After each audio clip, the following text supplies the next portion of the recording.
Para iniciar con el Summit sobre Inteligencia Artificial, la innovación omnipresente, moderado por Susana Harp, senadora de México, y la acompañarán María Elena Estavillo, directora general de Centro I para la Sociedad del Futuro y socia directora de AECUM, Íñigo Fernández, director de Política Pública para México, Centroamérica y del Caribe de Meta, a Luis Adrián Salazar, especialista en TIC y exministro de Ciencia, Tecnología y Telecomunicaciones de Costa Rica, Valeria Jordán, oficial de Asuntos Económicos de la CEPAL, y Sebastián Cabello, CEO de SMC Plus Digital Public Affair. Bienvenidos, Susana. Gracias, muy amables. Muy buenas tardes a todos, a todas. Y bueno, pues este es el panel que tiene que ver con inteligencia artificial, que es la innovación omnipresente. Ya fueron presentados todos los invitados, las invitadas, así es que ya no lo haré yo. Y pues agradecemos a quien coordina este evento, este espacio tan importante de reflexión. Y para no perder tiempo, vamos a hacer esta propuesta. Les propongo hacer una primera reflexión de 2 minutos sobre pues prácticamente el nombre de este panel, de esta mesa, 2 minutos cada quien. Tenemos también a una persona que está conectada desde Chile, bienvenida. Y después haremos unas preguntas de manera individual, dependiendo de los temas que ustedes son especialistas, y trataremos de que todavía nos quede 1 minuto más para concluir, a ver si esto es posible. Bueno, pues entrando a esta parte, la electricidad me parece que constituye uno de los grandes hallazgos de la humanidad. Hace rato se hablaba de cuáles eran, ¿no? Primero se iluminaron las grandes ciudades en el siglo XIX, después pasaron en las primeras décadas del siglo XX a iluminarse el resto y entraron en los hogares. Con ellos pudo avanzar temas tan importantes como la radio, el refrigerador, la televisión, etcétera. Estas tecnologías cambiaron toda la dinámica social, económica, política, etcétera. Y la pregunta concreta es la irrupción que tenemos ¿no? De la inteligencia artificial el día de hoy. ¿Será tan relevante como en su momento lo fue la electricidad o mayor? Y la IA es un elemento omnipresente capaz de transformar cada una de nuestras actividades, así fue dicho por el ponente anterior. ¿Qué piensan ustedes? 2 minutos y vamos por el orden. Adelante, por favor, María Elena. Hola, muchas gracias. A ti, gracias. Pues sin duda, mi respuesta, no me cabe la menor duda de que esta tecnología es profundamente transformadora desde el Internet y ahora potenciada con la inteligencia artificial y otras tecnologías que están alrededor de esto y que nos hacen un conjunto tecnológico profundamente transformador. ¿Y por qué lo digo? Sin dejar de lado estos cambios tan tremendos que han traído las pasadas revoluciones industriales y revoluciones tecnológicas. La inteligencia artificial y el Internet, la proximidad que nos da el Internet, ha cambiado y lo va a hacer todavía más todos los ámbitos de nuestra vida. O sea, de unas maneras tan profundas que inclusive estamos hablando de personas que, bueno, equivocadamente, ¿no? Pero que están teniendo relaciones de amistad y amorosas con programas informáticos, ¿no? Que es la inteligencia artificial. La manera en la que participamos activamente en la sociedad, cómo trabajamos, cómo nos comunicamos, cómo tenemos acceso a salud, a información, nuestra participación política, las capacidades de asociarnos y de manifestarnos. Todo está pasando a través de Internet. Claro, para quienes tenemos acceso a Internet y ahora a inteligencia artificial. Y este punto también es importantísimo y eso no quiere decir que no se va a transformar nuestra sociedad, sino que se puede transformar de una manera que no queremos, y es ampliando brechas de desigualdad. O sea, de que vamos hacia un lugar muy distinto al que hemos tenido hasta ahora, esto sin lugar a dudas. Ahora, ¿cómo va a ser esa transformación? ¿Va a ser inclusiva? ¿Va a ser responsable? Eso depende de nosotros. Pero de que va a cambiar, va a cambiar. Muchas gracias. Adrián. Muchas gracias, senadora, y muchas gracias a todos por la invitación, especialmente a Jorge y a su equipo. Vea, ciertamente estamos en un punto histórico donde las cosas se van a transformar disruptivamente. Cuando hablo de disrupción, estoy hablando de un punto donde no es lineal, sino es absolutamente incremental. Y esto lleva a que todas las tecnologías cada vez más una tiene que ver con la otra. O sea, no podemos hablar de inteligencia artificial si no hablamos de 5G, si hablamos de 5G, de ciberseguridad. Absolutamente la convergencia que esto lleva nos genera que haya un patrón en el cambio de cómo hacemos las cosas y cómo se define la historia. Ya no es un asunto lineal, sino que vivimos varias historias al mismo tiempo, porque la línea entre lo virtual y lo físico es cada vez menor. Además de eso, los países, como vemos, o sea, el contexto geopolítico en este momento se juega en el ciberespacio. Hace un rato hablábamos de espacios antifísicos, cibernéticos, digitalizados, en donde nosotros llevamos el día a día. Y ahí es la importancia de que podamos aprender y sobre todo ayudar a que quienes gobiernan nuestros pueblos, las empresas, etcétera, entiendan qué es lo que está sucediendo y cuál es el impacto. Al igual que el respeto a la democracia, que la seguridad social, que la educación, es fundamental el que nosotros trabajemos en la tecnología visualizada esta como un elemento que ata y fortalece el pacto social. La manera en que nos relacionamos entre las personas, las empresas, el gobierno, requiere que esta transformación que se está dando con un nivel sin precedentes lleve consigo un elemento que es fundamental, y es que esté centrada en algoritmos que sean humanos. Y cuando hablo de algoritmos humanos, evidentemente no le estoy quitando la parte de digitalización al proceso, sino estoy diciendo que vayan con su eje central en el mejoramiento de los procesos humanos, generando bienestar, inclusión, igualdad, acceso a salud, educación, seguridad. Evidentemente, cuando nos reunimos en un espacio como estos, yo creo que es fundamental el que podamos expresar todos esos puntos de vista en función de salir de acá y poder hacer las cosas mejor. Así es que yo termino diciendo que evidentemente no el cambio que se va a dar, el cambio que se está dando, el cambio que se estamos viviendo, y adicionalmente a eso, en el cual debemos salvaguardar que todos los seres humanos tengamos la posibilidad de desarrollarnos de una manera equitativa, y pensando en que el sector productivo evidentemente requiere también las posibilidades de espectro, de inversión para infraestructura, de todos estos elementos, y que también evitemos, y yo creo, senadora, que acá mi mensaje en esto es que ayudemos a que los congresos, a que ayudemos a que las asambleas legislativas, el parlamento, dependiendo de cada modelo de gobierno, dejen asesorarse en función de que no se dé una generación de proyectos de ley que a veces no tienen sentido. 13 proyectos de ley en un país de inteligencia artificial, 14 proyectos de ley de ciberseguridad. Con eso yo creo que nosotros podemos generar grupos de trabajo muy importantes donde el factor de modelo de desarrollo de marco regulatorio potencie esas capacidades de este cambio que estamos viviendo. Muchas gracias, Adrián. Yo la más feliz de que estén en mi vida, porque imagínense todas las iniciativas que me llegan para dictaminar. Así es que bienvenidos. Y ahora a la distancia tenemos a Valeria Jordan. Si quieres, por favor, participar. Gracias. Bueno, muchas gracias, muy buenas tardes y gracias por la participación en este tan exitoso evento. Yo coincido completamente con lo que han planteado mis compañeros de panel. Estamos realmente en un momento decisivo, en un momento de inflexión. Estamos en un nuevo cambio en el paradigma digital que está generando realmente un cambio paradigmático.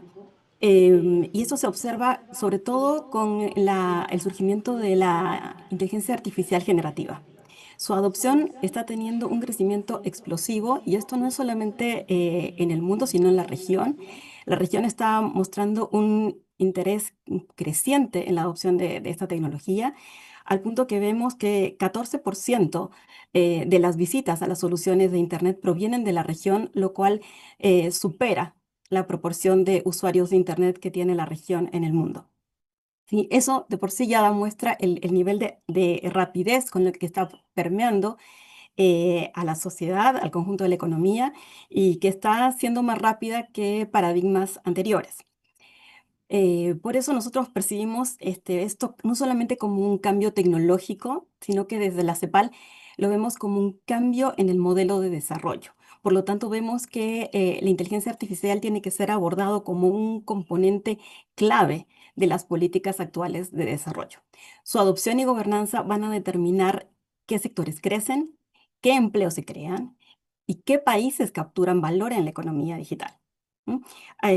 Una mis compañeras de panel justamente planteaba que esto puede generar una ampliación de las brechas de inequidad si es que no se aborda oportunamente, efectivamente, pero también en las brechas de competitividad.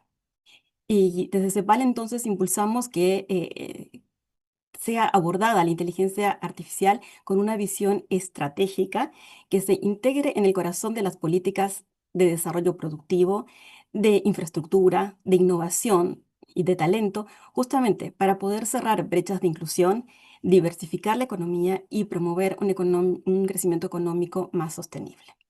Gracias. Muchas gracias, Valeria. Ahora, Sebastián, por favor, sobre la parte de la omnipresencia de la inteligencia artificial. Muchas gracias, senadora. Yo hace mucho tiempo trabajo en políticas públicas digitales y soy economista, pero mi visión es muy de política comparada y me interesa analizarlo de manera, digamos, a 360 grados. Coincido con mis panelistas de que estamos viviendo en un momento de cambio enorme y que la IA y todo lo digital cruza todo. Y en eso no hay duda. América Latina tenemos muchas experiencias en términos de brechas, porque empezando desde la pobreza, las brechas de ingreso, las brechas de educación. Bueno, esto puede ser un elemento más que las traslade o que las expanda, por lo cual requiere atención. Pero también, bueno, habló Luis Adrián y habló Valeria, y es muy bueno que CEPAL siempre insista con el componente productivo y de competitividad, que es tratar de entender un poco cuál es la cadena de valor de esto, ¿no? Porque si esto es un activo estratégico, y esto es quizás, voy a tratar de ser un poco provocador, a mí me gusta provocar especialmente a los abogados, y decir que esto no puede ser una sumatoria de derechos. Ustedes piensen qué hubiese pasado si a la industria de la aviación la hubiesen agarrado abogados. Dirían, bueno, el asiento se puede poner así, la escalera no se puede poner acá, el avión no puede despegar así. No, partamos de que queremos que los aviones vuelen y luego podemos, si no sería un cúmulo de multas donde cobran los abogados y nadie hace nada. Bueno, me parece que con la IA es lo mismo, no puede ser un cúmulo de derechos. Y lo mismo podríamos hablar de la industria del transporte, ¿no? Porque hay accidentes y pueden pasar cosas malas, y algunos pueden tener autos y otros no pueden tenerlos. Entonces, me parece que tenemos que pensar en esto como un activo estratégico, y como tal, hay que pensarlo en, digamos, qué rol queremos jugar en este momento, lo que están pasando cosas con la inteligencia artificial.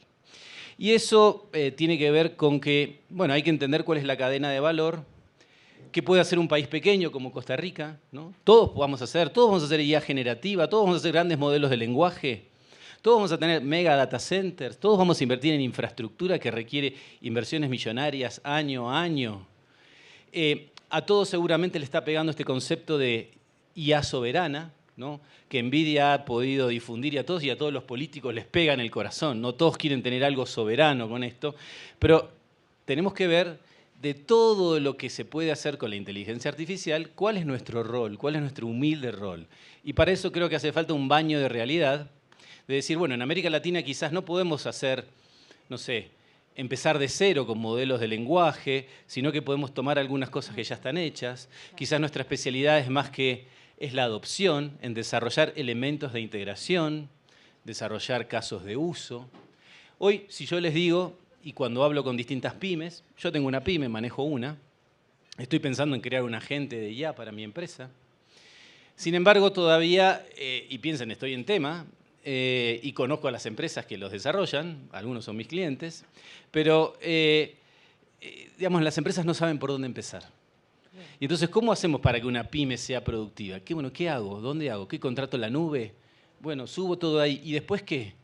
Y entonces hoy hasta las empresas más grandes tienen el gran desafío de que, bueno, dicen, mis empleados usan IA para hacer la tarea de mis hijos, pero no los puedo lograr que usen IA para hacer tareas productivas y hagan que mi empresa sea más productiva. Claro. Entonces nos hace falta todavía mucho pensar cómo es la cadena de valor y de qué parte podemos participar con un baño de realidad. O sea, nosotros queremos empezar de cero, hacer modelos de lenguaje de cero y crear todo, o tomar esto, decir, bueno, queremos empezar por acá, queremos aprender de toda esta otra cosa, vamos a invertir especialmente ahora en difusión, en talento, en generar aplicaciones, en adaptar, y luego vamos a ir creciendo en el aprendizaje y en la cadena de valor, pensando que esto es un activo estratégico y pensando en no dejar a nadie atrás. Muy bien. Así que me parece que esa es una primera receta que hay que hacer para abordarlo de manera completa. Muchas gracias, Sebastián. Íñigo, si nos compartes. Gracias, senadora. Yo quiero empezar respondiendo a su pregunta y la respuesta es sí, ¿no? Claro. Es el evento más consecuente o más transformativo desde la electricidad. Y yo empiezo siempre haciendo un pequeño disclaimer, que yo soy un tecnooptimista. Yo creo que la tecnología ha venido a resolver los grandes problemas de la humanidad. También creo que la tecnología no es ni inherentemente mala ni inherentemente buena. Yo creo que empecemos con la imprenta. La imprenta nos trajo la belleza de 100 años de soledad, pero también nos trajo el odio de Mein Kampf, ¿no? La radio trajo entretenimiento a millones de hogares, pero también nos ayudó a organizar la matanza en Ruanda, ¿no? A lo que voy con esto es que la inteligencia artificial va a ser una tecnología transformativa y que los seres humanos, nuestra interacción con la tecnología, pasamos por 3 etapas siempre. Primero la euforia, ¿no? ¡Qué emoción! Ya vieron esto, ¿no? Luego la vilificación, va a destruir a la humanidad, ¿no? Y después aprendemos a convivir con la tecnología y ya todos estamos tranquilos. Entonces, si yo quiero que se lleven 2 cosas de lo que digo hoy, son las siguientes. La primera, la inteligencia artificial es una herramienta. La inteligencia artificial no va a reemplazar a los humanos. La inteligencia artificial va a ayudarnos a hacernos más productivos. Segundo tema es que la inteligencia artificial es transformadora, no apocalíptica, ¿no? Entonces va a ayudar a transformar muchos trabajos. ¿Y a qué voy? Creo que lo que decía Valeria en su intervención, estamos viendo el momento latinoamericano de adopción. Entonces, creo que hay una enorme oportunidad económica para empresas mexicanas, para empresas latinoamericanas, a usar inteligencia artificial y que se proyecten a diferentes lugares del mundo. Y para poner un ejemplo, el 60% de los trabajos que hacemos hoy no existían antes de 1945. Entonces va a generar una nueva etapa de productividad en la vida de muchos latinoamericanos. Y si queremos ver ejemplos de cómo está transformando hoy nuestras vidas, yo se los puedo explicar. Yo llevo trabajando con inteligencia artificial 10 años. ¿Por qué? Porque tenemos 4,000 millones de usuarios que postean aproximadamente 1.1 mil millones de piezas de contenido cada segundo. Entonces sería imposible moderar el contenido sin esa inteligencia artificial. Pero hoy estamos viendo cómo emprendimientos mexicanos o emprendimientos latinoamericanos usan la inteligencia artificial. El propio gobierno, por ponerles un ejemplo, cuando vengan los casi 7 millones de visitantes que esperan para la Copa del Mundo, pues va a haber un chatbot que se hizo con inteligencia artificial abierta de Meta, Llama, que es pública, que es abierta, que todo el mundo la puede accesar, que tiene soberanía de datos, que el gobierno escoge qué comparte, que no, que los algoritmos son públicos para que todo el mundo vea cómo funciona. Y este chatbot lo que va a hacer es que le va a decir al turista ruso que venga a la Copa del Mundo, pues, dónde están los mejores tacos en ruso. Y le va a ayudar a conocer el país de una manera que no se podía antes, que es conocerlo en su idioma, con su cultura, con sus expresiones, y eso va a ayudar a detonar el turismo de una manera importante. Creo que como estos ejemplos tenemos miles, millones y ejemplos muy exitosos, y creo que se va a vivir el momento latinoamericano con la inteligencia artificial. Coincido con lo que dijeron los ponentes, el gran reto es cómo lo hacemos equitativo, cómo lo traemos a todas las personas, y creo que un primer tema, y para concluir ahí, es que los modelos de inteligencia artificial sean abiertos, que la gente los pueda utilizar. Esa es la posición de Meta, esa es la posición de la empresa, y creo que es una manera muy buena en la que los modelos pueden disfrutarse de todos. Muchas gracias. Gracias, Íñigo. Y ahora paso a las preguntas para cada uno de ustedes, preguntas individuales. Y quiero preguntarte a ti, María Elena, ¿no?, como experta en telecomunicaciones y regulación digital, ¿qué retos enfrenta México para regular el uso de inteligencia artificial en sectores como pues, las telecomunicaciones, la publicidad, las plataformas digitales, sin frenar la innovación? Yo creo que no es una disyuntiva, ¿no? Innovación o regulación, pero sí es un gran desafío cómo innovar en las formas de regular para que sean flexibles, que sean adaptables, porque la tecnología va cambiando muy rápidamente y si tenemos reglas y procesos muy estáticos que además requieren procesos muy largos y costosos para cambiarlos, eso no nos sirve. Y yo creo que eso también lo extiendo a la legislación. Por eso también es importante ahí el reto de si se va a legislar en esta materia, cómo hacerlo de manera que no quede escrito en piedra y que no se tomen decisiones que se van a volver obsoletas el año que entra o el mes que entra, porque esto camina muy rápido. Yo creo que ese es un gran reto.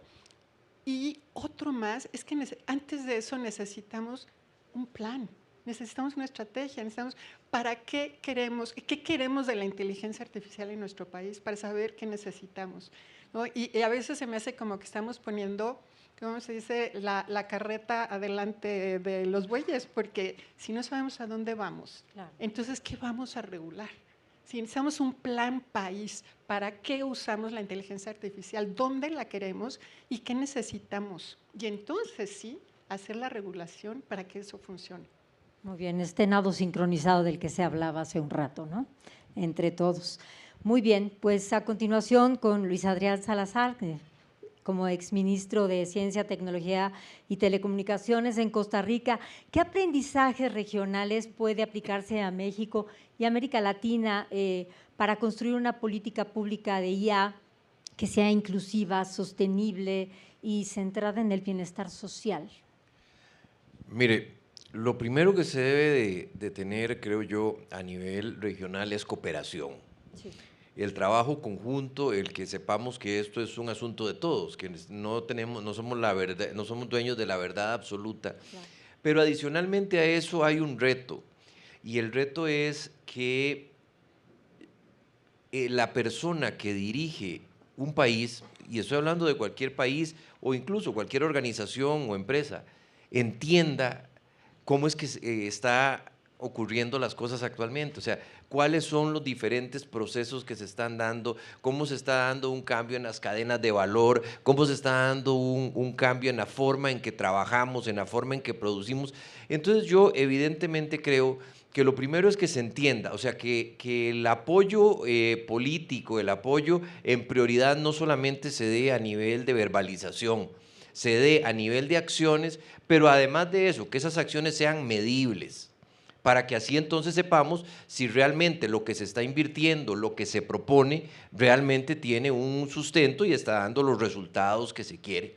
Y en el tema de cooperación, yo pienso, muchos organismos multilaterales lo están tratando de trabajar, están avanzando en esto, pero hay un elemento esencial, senadora y amigos y amigas que me acompañan hoy, que es muy importante, y lo hablábamos hace un momento, y son los ciclos políticos. Los temas actuales en tecnologías digitales, en desarrollo de estrategias digitales, requieren de una continuidad en el tiempo, que se vaya fortaleciendo, evidentemente. O sea, es importante que se vaya fortaleciendo con nuevas ideas, que lo malo se cambie, pero no empezar de cero. Porque antes podíamos hacer eso y nos daba tiempo.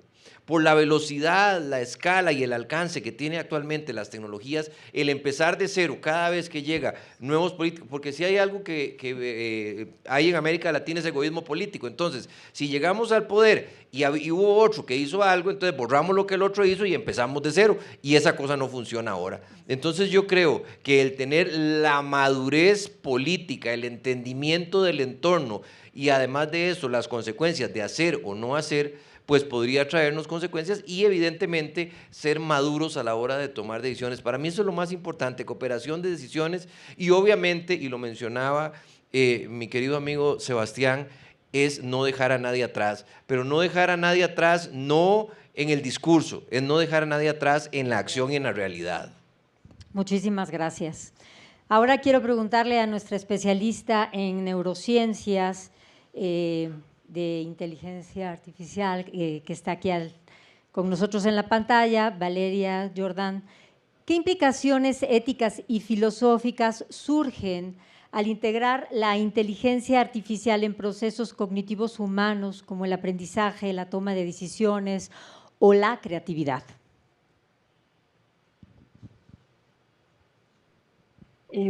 Bueno, muchas gracias. Em, s- Solamente quiero aclarar que mi especialización básicamente es en digitalización y desarrollo económico. Entonces, lo voy a plantear desde esa perspectiva, ¿sí? En que nosotros planteamos una gobernanza que tenga que estar vinculada justamente con una regulación basada en los temas éticos que responda a los derechos humanos, ¿sí? Pero que por sobre todo sea una política o una regulación habilitadora. Creo que durante todo el evento se ha repetido bastante que es necesario justamente tener una regulación que no frene, sino que sea habilitadora.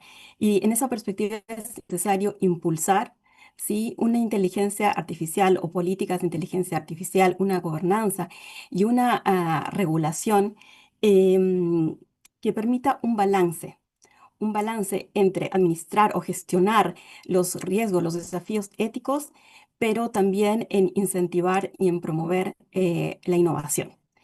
Para nosotros es fundamental en ese sentido, dadas las características que está teniendo el crecimiento de la región en las últimas décadas, que realmente son tasas de crecimiento históricamente bajas, de alrededor del 1,12% interanual en la última década, que incluso son inferiores a los crecimientos de la década perdida de los años 80. Entonces, desde esa perspectiva es fundamental que tengamos una gobernanza de la inteligencia artificial que dé un balance a los temas de regulación con enfoque ético, con responsabilidad, pero que al mismo tiempo impulsen la innovación. Y en ese sentido creemos que la IA tiene que articular, tiene que cambiar o permitir una transformación de la producción de manera inclusiva, ¿sí? Incorporando a los diferentes actores que forman parte de los ecosistemas productivos, desde las grandes empresas hasta las pequeñas y medianas principalmente. Sí, datos que tenemos confirman que la IA puede, o la inversión en la IA puede aumentar el PIB. Un 1% adicional de inversión en inteligencia artificial puede aumentar un 0,04% del PIB, principalmente vía la productividad del trabajo calificado, ¿sí? Y esto es fundamental para nuestra región. También aquí quiero hacer un punto en sentido de que estamos viviendo un punto de inflexión con una adopción impresionante de inteligencia artificial, pero esto se está dando en herramientas que vienen ya como soluciones finales, empaquetadas, y que necesitamos justamente un desarrollo de talento que nos permita la integración de soluciones a nuestros procesos productivos, que den respuesta a nuestras soluciones locales y justamente que de esta forma podamos tener en cierta parte, cierta forma mayor soberanía tecnológica. ¿Sí?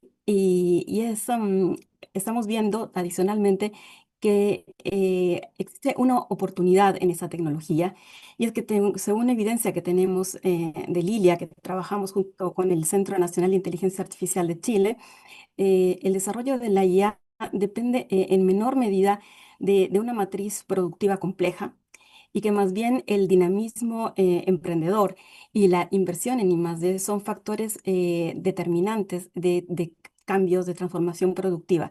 Son catalizadores de capacidades tecnológicas y de desarrollo de soluciones locales. Entonces, realmente vemos importante que se tengan estrategias de inteligencia artificial, que creo que han dicho mis colegas en alguna medida basadas en evidencia. Tenemos que tener estrategias que tengan una visión justamente de modelo de desarrollo a largo plazo, con objetivos claros, con una institucionalidad clara, con presupuesto plurianual y que contemplen entornos de experimentación, de colaboración y sobre todo también que permitan la articulación entre diferentes sectores, ¿no? Eso es algo que me gustaría destacar y fundamental para el avance del desarrollo de la inteligencia artificial en la región. Muchas gracias, Valeria. Y para Sebastián Cabello, quien es especialista en economía digital y conectividad,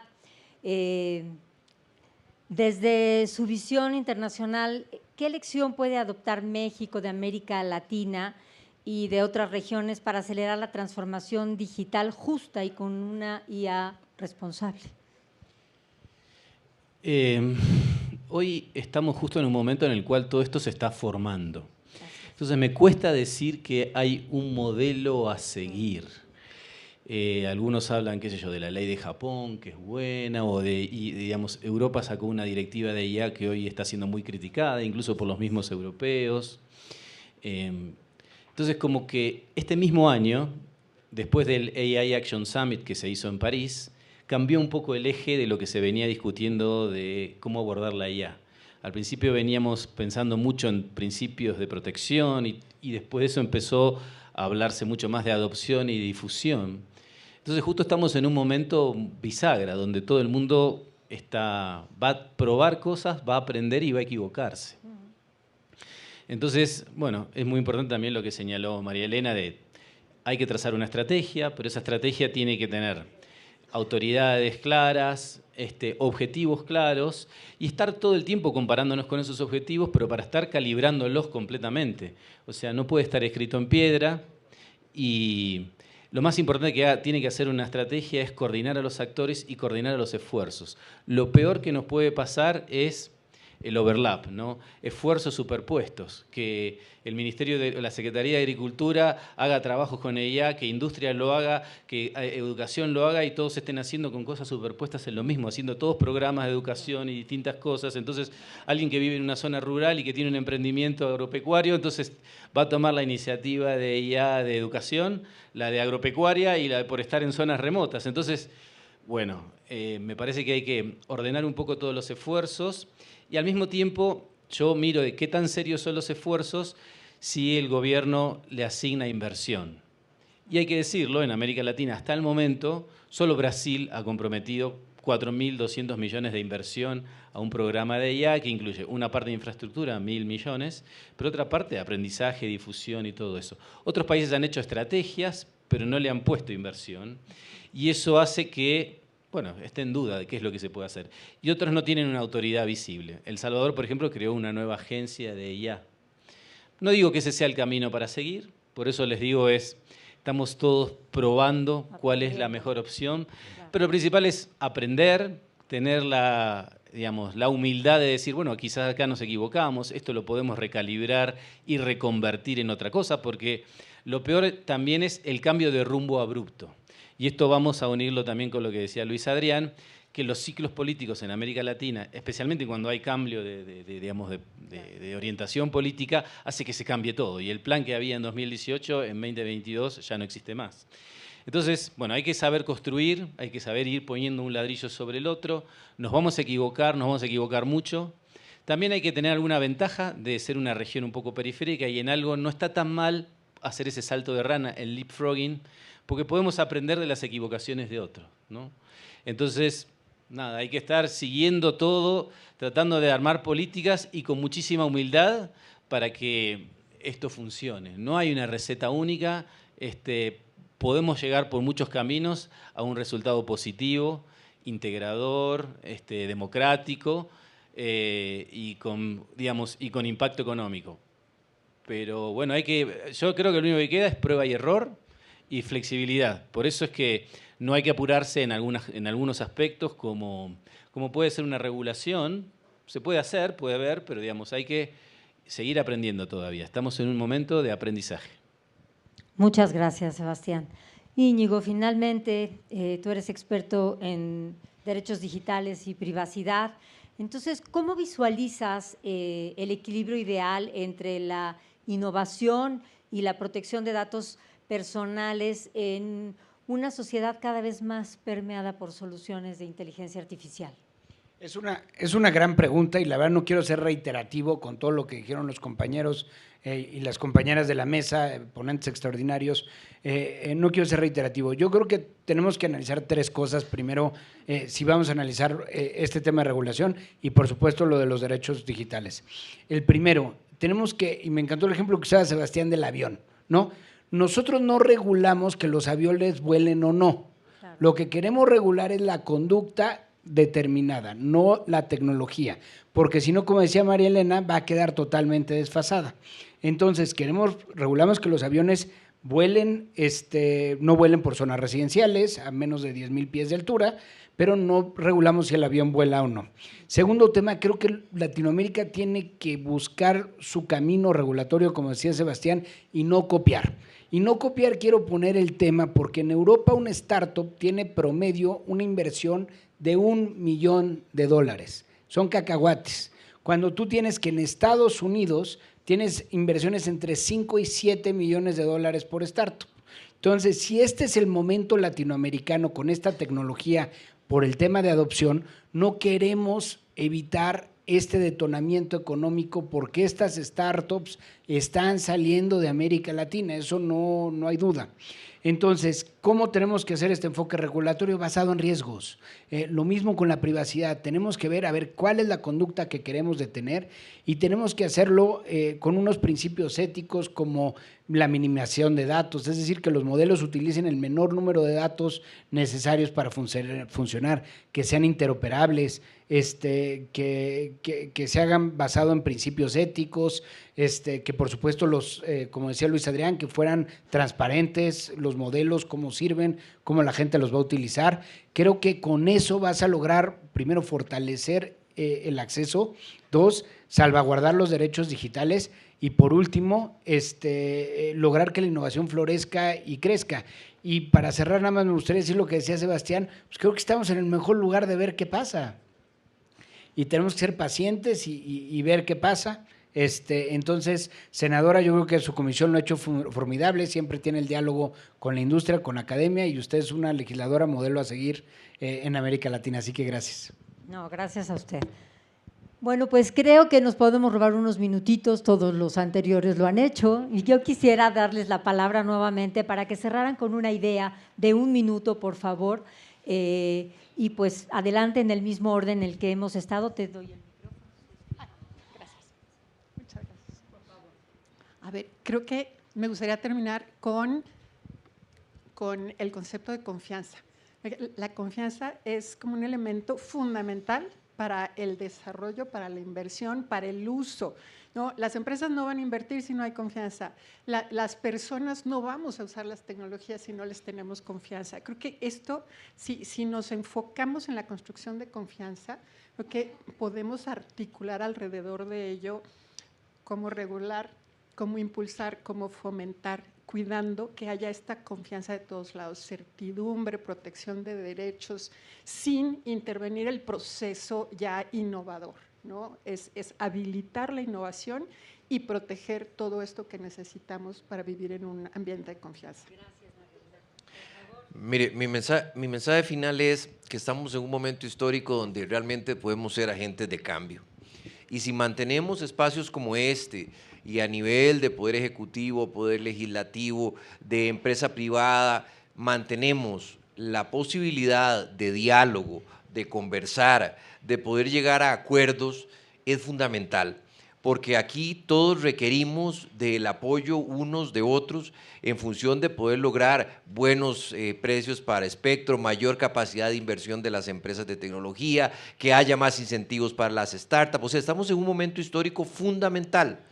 Lo único es que no olvidemos que detrás de todos los esfuerzos que se hagan hay personas que quieren vivir mejor, hay empresas que quieren producir más y tenemos todas las herramientas para hacerlo bien. Que cuando estemos aquí dentro de un año vengamos a poder analizar cuánto hemos avanzado y cuáles son los nuevos retos y no estancarnos en un debate permanente sin tomar acciones que sean medibles en el tiempo. Muchas gracias. Gracias a ti por Valeria, desde la distancia, por favor, desde Chile. Muchas gracias.